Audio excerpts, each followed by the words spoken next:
bumper, the truck driver apparently shopping in the store. Without being too graphic, I guess you could imagine sliding down a cheese grater for 1.5 miles. The end result is laying there in the parking lot. Jackson did what he could to comfort the distressed animal, even helping the driver who dragged the dog loaded into the truck bed. I can't even fathom how hard he struggled to try to keep up with that truck, begging for his life every inch that they drove. Distraught witnesses contacted Animal Rescue Foundation's Dana Crumley. The dog and the driver were gone when she arrived.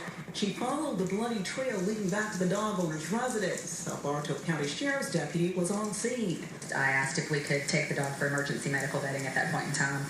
The officer said no. The dog is dead. Please remove yourself from the property.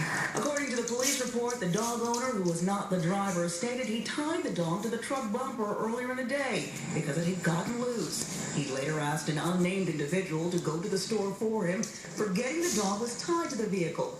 That person drove the truck, not realizing the dog was tied to the bumper until he was alerted by angry onlookers. It's absolutely unbelievable, and it's just completely disheartening, because had that been a human body that he had drugged behind his truck, there would be no doubt that he would have been prosecuted. Crumley and others outraged to learn the driver will not be charged because officials ruled it was an accident.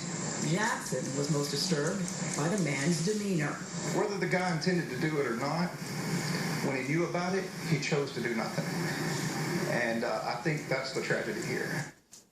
And while police ruled it an accident, outraged animal lovers believe charges should be filed in the case. They believe the driver violated Georgia's animal cruelty laws. PETA is investigating the incident. Live in the newsroom, Deidre Dukes, Fox 5 News. Unthinkable. All right, Deidre, thanks. Let's talk about the weather now.